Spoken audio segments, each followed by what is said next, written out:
तरफ बुर्के को लेकर सियासत होती हुई नजर आ रही है। चिट्ठी दोनों पार्टियों की तरफ से चुनाव आयोग को लिखी जा चुकी है। तो दूसरी तरफ एक और बड़ी खबर आपको ये बता दें कि अब समाजवादी पार्टी के महासचिव रामगोपाल यादव ने आरोप लगाया है। उन्होंने कहा है कि अधिकारी जाति कर रहे हैं। ये कहना है रामगोपाल यादव का। समाजवादी पार्टी के महासचिव हैं। रिपब्लिक भारत से बातचीत में उन्होंने कहा है कि लोगों को वोट डालने से पुलिस रोक रही है। समाजवादी पार्टी ने बड़ा आरोप लगाया है और कहा है कि पुलिस द्वारा रोका जा रहा है लोगों को वोट डालने से। समाजवादी पार्टी से प्रोफेसर रामगोपाल यादव जी मौजूद है। रामगोपाल जी, क्या फीडबैक आ रहा है अभी कैडर की तरफ से आप लोग को? देखिए, है तो हर जगह कहीं न कहीं गड़बड़ी प्रशासन कर रहा है, लेकिन कुंदरकी, मीरापुर और सीसामऊ में ज़बरदस्त तरीके से ऑडियो, अब तो वीडियो भी आ रहे हैं कि किस तरह से पुलिस मतदाताओं को दौड़ा रही है, घरों से नहीं निकलने दे रही है और जो बूथ में घुस रहे हैं उनको वोट नहीं डालने दे रही। ये स्थिति है। तो ये है, अब चल रहा है हम लोगों को, लेकिन ये तो थोड़ा बहुत होता था, पहले भी हमने देखा है, लेकिन इस तरह से इस सीमा तक जाकर कोई चुनाव जीतने के लिए प्रयास सरकार करेगी, ये कभी हम लोगों ने सोचा भी नहीं था। लेकिन ये बैठे हुए सरकार में लोग ये नहीं जानते हैं इसका दुष्परिणाम कितना जबर झेलना पड़ेगा इनको आगे वाले चुनाव में। आम चुनाव में तो ऐसा कर नहीं पाएंगे, आम चुनाव में नहीं कर सकते। और आज जो वोट नहीं डाल पाएगा वो आम चुनाव में 2 गुना ज़्यादा वोट डालेगा ताकत से इनके खिलाफ। अच्छा, मैनपुरी में मैं अभी एक बूथ पर गया था कवर करने के लिए, तो वहाँ पर जो प्रोसीडिंग ऑफिसर थे, जो चुनाव आयोग के अधिकारी थे, उनका कहना था कि मुझे भी अभी सपा से शिकायत आई। मैं यहाँ पे पहुंचा तो सपा का तो कोई आदमी मौजूद नहीं है बूथ पर। ये भी संभव है, लग रहा है क्या शिकायत को लेकर चुनाव आयोग का ऐसा भी कहना है? नहीं, चुनाव वहाँ जब हमारे आदमी को एजेंट नहीं बनने दोगे, प्रशासन एजेंट नहीं बनने देगा, तो आदमी क्या दौड़ा लोगे, पुलिस दौड़ा लोगी। कहीं एक आध जगह होंगे ऐसे, जरूर होंगे, तो वहाँ आदमी कहाँ से आएगा? जब वहाँ पर किसी को एजेंट नहीं, आदमी बैठे हुए हैं एजेंट बनने के लिए, एजेंट बनने नहीं दे रहे हैं। क्यों है सर? जबरदस्ती। अच्छा। ये तो आपका मजबूत गढ़ है सर। करहल में हम मौजूद हैं, सफाई में कितना ही बड़ा कोई कॉन्स्टिट्यूंसी हो, मजबूत हो, उसमें कुछ क्षेत्र तो ऐसे होते हैं जहाँ पर लोग गड़बड़ी कर सकते हैं। अच्छा, बीजेपी तो सीधे तौर पर कह रही है कि जो आपकी तरफ से बातें कही जा रही हैं, चाहे वो पुलिस के द्वारा कार्ड देखने की वो तमाम बातें हों, तो चुनावी प्रक्रिया है, ऐसी बातें कही जा रही है। चुनावी प्रक्रिया को इलेक्शन कमीशन ने कल ही आदेश किया कि पुलिस नहीं चेक कर सकती। आइडेंटिटी कार्ड चेक करने का अधिकार तो केवल पोलिंग ऑफिसर्स, प्रिसाइडिंग ऑफिसर्स को होता है। तो ये किस कारण से लोग, जब गाँव से आप लोग जो आरोप लगा रहे हैं, इसलिए ऐसा है कि चेक इसलिए नहीं किया जाता है कि वोटर असली है कि नहीं है। चेक इसलिए किया जाता है कि इसको किस तरह से रोका जाए किसी बहाने। आप तो काफी पुराने पॉलिटिशियन हैं सर, सब कुछ आपने प्रोसेस पॉलिटिकल देखा हुआ है। इस पॉइंट ऑफ टाइम पे कैसे देख रहे हैं आप चुनावों के परिणाम समाजवादी पार्टी के लिए, कैसे देख रहे हैं आप? सारी जातियां करने के बाद भी समाजवादी पार्टी के पक्ष में ही ज़्यादा मतदान, ज़्यादा वोट भी पड़ेगा, ज़्यादा सीटें भी जीतेंगे। लेकिन ये जो इनका तौर तरीका है, ये बीजेपी को रसातल में ले जाएगा आने वाले दिनों में।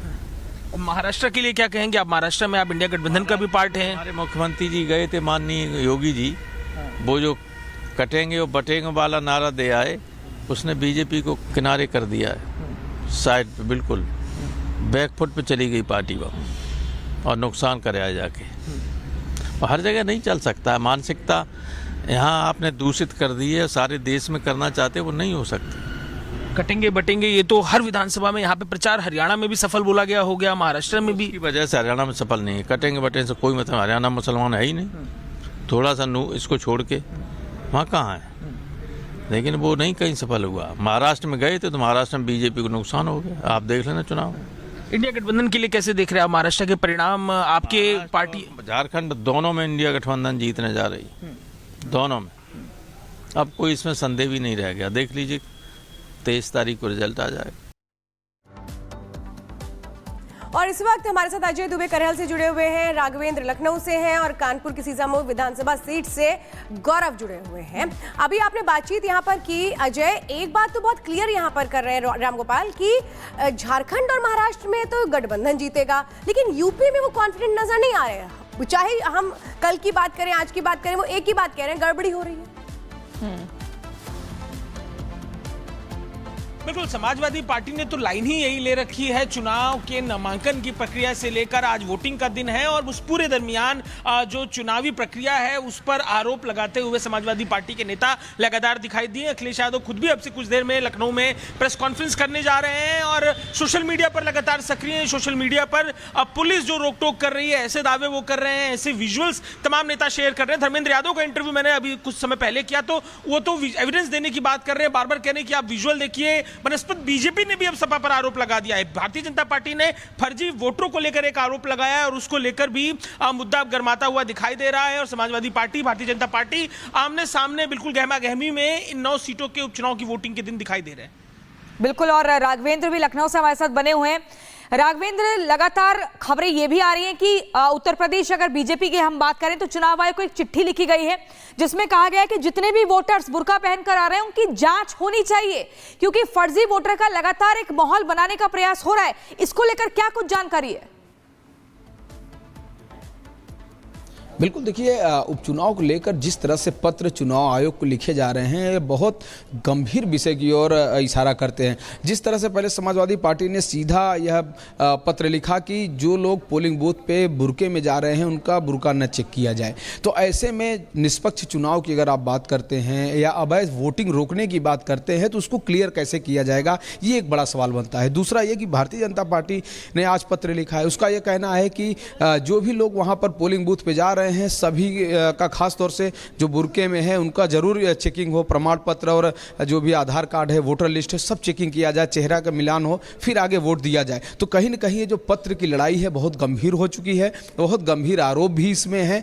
अब आप देखना यह है कि कुछ मिनटों के बाद अखिलेश यादव प्रेस कॉन्फ्रेंस करने जा रहे हैं, यानी भारतीय जनता पार्टी ने जो पत्र लिखा है उसके बाद अखिलेश यादव प्रेस कॉन्फ्रेंस करने जा रहे हैं और वो तमाम तरह की बात, यानी सुबह से जो 7 बजे से वोटिंग हो रही है, शाम को 5 बजे तक वोटिंग होगी, अभी तक वोटिंग में कहां से क्या अपडेट आया है, कार्यकर्ताओं ने या उनके लोगों ने या उनके एजेंट्स ने क्या कुछ इंफॉर्मेशन अखिलेश यादव को भेजा है, वो सारी बात अभी रखने वाले हैं। वो सब सारी चीजें लाइव जाएंगी। तो जो आरोप लग रहे हैं उपचुनाव में वोटिंग को लेकर बहुत गंभीर है। हालांकि चुनाव आयोग ने समाजवादी पत्र को संज्ञान में लिया था और कहा था पुलिस चेकिंग नहीं करेगी, जो पोलिंग एजेंट हैं वो उन्हीं का हस्तक्षेप रहेगा, यानी जिनकी ड्यूटी लगी है पुलिस में। लेकिन आरोप लगाया जा रहा है कि पुलिस दौड़ा रही है, पुलिस मौके पर। शहजाद पूनावाला जुड़ चुके हैं। शहजाद, यूपी उपचुनाव की बात करें तो देखिए अभी तो वोटिंग चल ही रही है। अखिलेश यादव प्रेस कॉन्फ्रेंस करेंगे, कॉन्फ्रेंस से पहले रामगोपाल यादव की बात कर लीजिए या अखिलेश यादव का पोस्ट ले लीजिए। यहां पर तो आरोप अभी से लगने शुरू हो गए हैं कि प्रशासन जाती कर रहा है, वोट नहीं करने दिया जा रहा है, हमें रोका जा रहा है, यानी आरोप प्रत्यारोप की राजनीति शुरू हो चुकी है। एक चीज नोट कीजिए, आज महाराष्ट्र में चुनाव हो रहा है, वहां पर भाजपा बड़ी प्लेयर है, झारखंड में हो रहा है, वहां पर भाजपा बड़ी प्लेयर है, उत्तर प्रदेश में हो रहा है, वहां पर भी भाजपा बड़ी प्लेयर है, पर दोनों जगह पर समाजवादी पार्टी नहीं है। समाजवादी पार्टी कहाँ है? उत्तर प्रदेश में, और वहां पर जो है उपद्रव हो रहा है। मतलब समाजवादी पार्टी उपद्रव की जड़ है, उपद्रव की जननी मतलब समाजवादी पार्टी। समाजवादी पार्टी क्या बोलती है कि अगर कोई वोटिंग के लिए आ रहा है उसका आइडेंटिटी कार्ड ही चेक नहीं होना चाहिए, और एक धर्म विशेष से अगर आपको तो उसका तो